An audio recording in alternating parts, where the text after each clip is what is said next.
video, we talked about who Jonah was and what happened to him whenever he disobeyed God. And today we're learning a little bit more about that.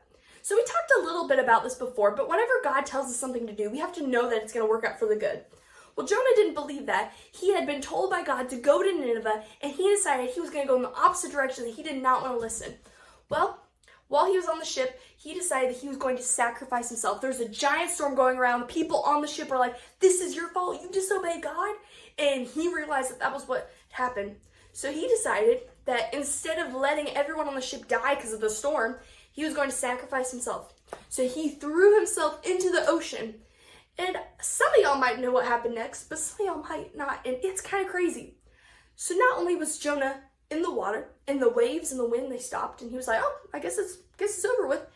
Then a giant fish came and swallowed Jonah.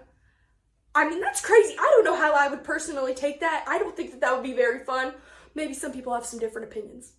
But see, the thing is that people have to realize how much of a miracle this was.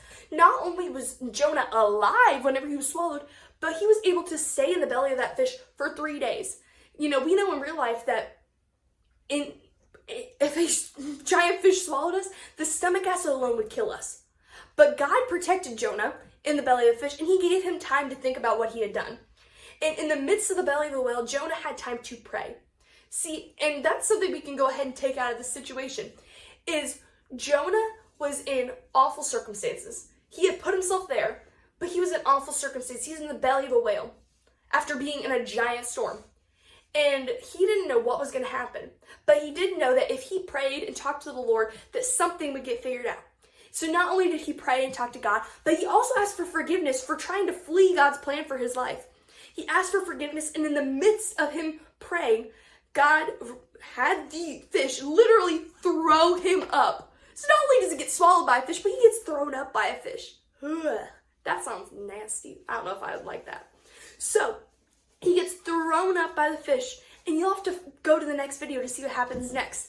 So thank you so much for watching so far, and yeah, don't forget to like and subscribe so you see what happens after he was thrown up by a fish.